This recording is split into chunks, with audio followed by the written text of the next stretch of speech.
Hi, and welcome to our Tech Talk podcast, where we discuss topics across our broader industry, from LAN systems, commercial networks, to telecommunications. And today we're covering security networks. What are the fundamentals? What makes up a security network? I've got James Vian with us today, superstar in security and a proper legend when it comes to consulting within security. So James, please welcome and take it away. So electronic security, doesn't matter whether it's CCTV or access control or even a safety system, they're all the same basic model. We've got our brains in the middle. That's, in this case for CCTV, it's going to be our NVR, our recorder. Then we've got our camera or an access controlled door, and that is connected in some way. Usually in this day and age, part of the converged network, it's sitting there on the LAN. The LAN might be providing, or switch might be providing us with that power for that device. Then we've got some output devices. Now that could be a monitor, it could be the lock for our access controlled door, and then we've got some kind of user interface in the middle. Fantastic. So let me read that back. So thank you listeners today for joining us. For those which are familiar with a security system, commercial security system, or those that work in the infrastructure sector, fantastic, this is common terms to you, but maybe you don't. Maybe you're not sure of what makes up a commercial security system or commercial infrastructure electronic system, and it goes like this. So we have our NVR, a network recording device. Yes, first it's the brains box, and then we can have a camera connected to that via some kind of Ethernet cable, or usually Ethernet, and that's important on how that's connected. And then you're saying there's another device that comes off that, typically a monitor off that, for someone to interact with it. We'll normally have a PC with a monitor, or a monitor on its own connected directly to the NVR. Now, quite often these days, we're distributing those images via our Ethernet infrastructure. Okay. Yeah, the same cables, we're just putting different things on the end of them. So typically we're talking about just three common things, and yet security has got such an amazing advanced technology. So I'm guessing the NVRs can do so much with recording and record time. The monitoring for checking what's going on for alarms. Yep, That's our user interface. Use the PC, a piece of software to then interact with that recorder, so we can do our AI-powered searches, so that we can, change the parameters. We can review footage.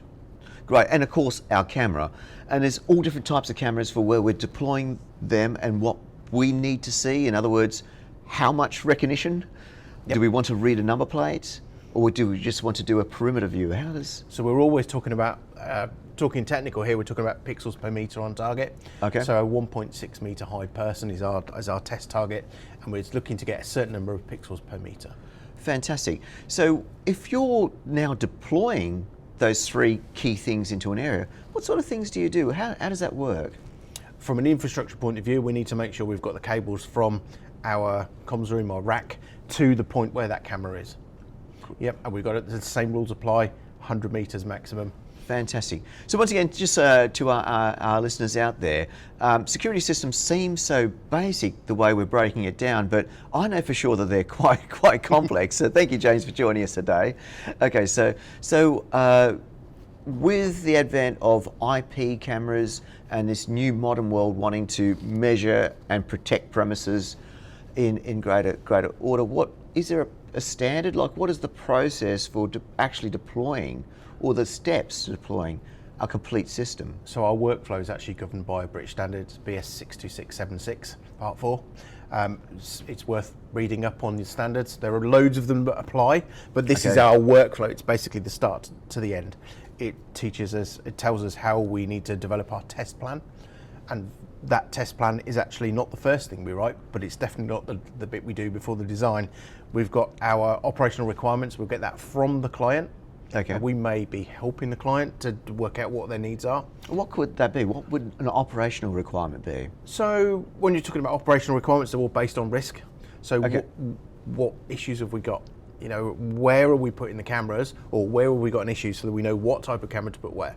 So for example, if you're thinking of retail environment, you walk in, almost always you'll see a camera in front of that door looking straight at you. Okay. What's the point of that camera? That camera is there just to get the head and shoulder shot and the overview shot of somebody, what they're wearing, what top half of clothes, what colour they are, what the bottom half of the clothes are, roughly how tall somebody is, and to get the face shot so that if we do find that person later on has caused some trouble, or maybe shoplifting or something like that, we then can revert back to that image. So we've got one that we can then issue out to law enforcement to be able to find and identify that person.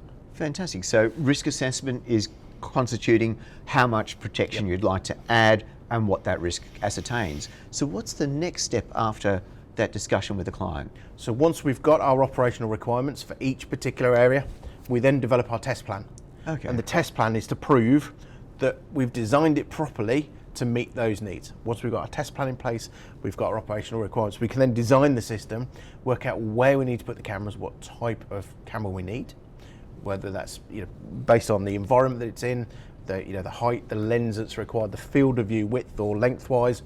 We need to be getting that right number of pixels per meter on target, so that we know we're getting the right resolution. It's not just about whether you go 2 megapixel or 4 megapixel or 16 megapixel or 13 megapixel. It's about the application of those pixels in the environment that we've got. Fantastic. And is there a step after that? So you've got your test plan, and by the way, I'm super excited you've got a test plan, because we're in the infrastructure game. That's what Trend Networks does, and we build testers for, one, installation of cables, which follows a standards-based approach, and you can test against that. But of course, with networks, once they're live, we need to test active networks, and we use the IEEE in our standards to make sure they're working on point. So what's after the test plan? So we've got to prove that it's working. Okay. So we do verification against that test plan and against the original operational requirements to prove that it does what it does. Now, we'll often find that actually something doesn't work out right, and that's really where the trend testers come along. It allows us to be able to check the throughput, the capability of the infrastructure that's been provided to us or that we've installed, to make sure that we can get the right amount of data at the right rates. We're talking about large amounts of data. Okay. If you've got maybe 50, 100, 200, 1,000 cameras, you've got to design that network properly based on the many gigabits per second that you need to get across. And what are you typically seeing the trend towards deploying security systems nowadays? Are they all designed in right from the start? Are we seeing integrators still preferring their own methods and just going off and doing their own thing? It's a mixed bag. So I generally work in enterprise environments. Okay. So the bigger projects, typically I'm not likely to work in something that's got less than 60 to 100 cameras. Often they're well over 1,000. So that way there always will have been a consultant involved. Okay. So a lot of that hard work will have been done for us, and we've got a specification to then design against and then prove that we can do it. So we've got to design based on those criteria to make sure that we're going to achieve what the desired outcome is. Wow. If somebody's too close to the camera, we might not get the full vision of what we need. If they're too far away, we might not have enough resolution on target, enough pixels per meter on target to be able to identify that person. So I'm just trying to get the scale in my mind. Like a big wow for me on thousands of cameras going in. So is that easy to do? Like, that's a lot of work putting in this amount of technology. And once it's live, what do you do to maintain them? So, yeah, 3 questions in there really. It is a lot of design overhead. That's why we spend months putting together designs and visualizations to make sure that each camera will do what we want it to do. We need to assess the infrastructure, whether that's legacy or existing infrastructure, or has been provided for us, or even to verify stuff that we pulled in ourselves. Okay. Have we got enough throughput on there to make it happen? And I've missed something else. What was the last part of that question? Oh no, that's fine. What are people typically choosing to do? That's okay. And on the flip side of that, if you're looking at a small commercial project, it may be 8 to 16 cameras, you already know what the parameters are. You know how much storage you're going to need per camera, and you're looking at the environment. The environment is almost always going to be within 1 or 2 choices. So you can go, well, actually, I've already done this before. I've done 20, 30, 40 of these jobs before. I know that if I do 8 cameras, 8 terabytes of storage, I'm going to get about 28 days worth of storage based on somewhere between 4 and 8 megapixels in this environment. Whereas once you go to bigger environments or more busy things, maybe like a station concourse or a shopping centre, you're going to get times where there's a lot of activity happening. Yeah. A lot of activity means a lot of data, and our packet sizes and the amount of data that's going to get sent is going to be a lot higher than, say, overnight when all the off hours when there's less people there. And do you find that the whole industry is changing? Like, what's the biggest change currently in the security environments? I think that the divide, the enterprise products, and the here and now using AI. We've been talking about AI a lot. Using AI to reduce the amount of data that is stored, Yeah. and to give us data that is more relevant to what we're doing. If you've got 1,300 cameras on the site, it is a physical impossibility to try and find person A of interest A. You can't do it. We've got to use some AI in there. Okay. There's almost every manufacturer's got their own spin on these. Well, I've learned from you that that the industry has always been very high tech, and that AI is not so new to you. You've always had machine learning in there anyway. So that's kind of amazing. So I think the tip to the audience here is that the security sector is ultra tech, ultra advanced, but has those three fundamental components, yes? Yeah. And then you've just... Don't be afraid of it. Yeah. It's high bandwidth. Network providers have always been against video. We're doing it more efficiently, cleaner, lower bandwidths required than ever before. Just because we've doubled our resolution doesn't mean say we're going to double the bandwidth. We've got loads of technology out there.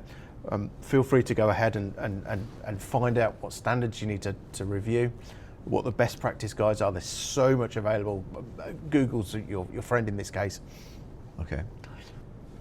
Fantastic. So James, thanks again. Once again, we're just summing up there. It's just a little overview of the fundamentals of what constitutes a modern commercial security system that you would see. And could you just, as we're wrapping up, just summarise? So we're talking cameras, perimeter sensors, recorder, some kind of user interface, some methodology of connecting it together.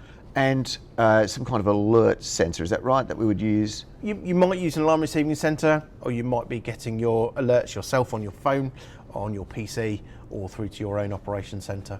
Fantastic. Okay, once again, James, thank you so much for your time. Always wonderful to have you with us. Once again, our security commentator, he's just perfect in his job. So we need to see more of you, James, on more subjects. Thanks so much. Okay, so please, listeners, I hope we see you again for our next podcast, where we'll cover a range of subjects, and hopefully James will join us again to cover more on security, smart buildings, AI. We're looking forward to seeing you again. Take care, and until the next podcast. Wish yours did that? Time to go blue.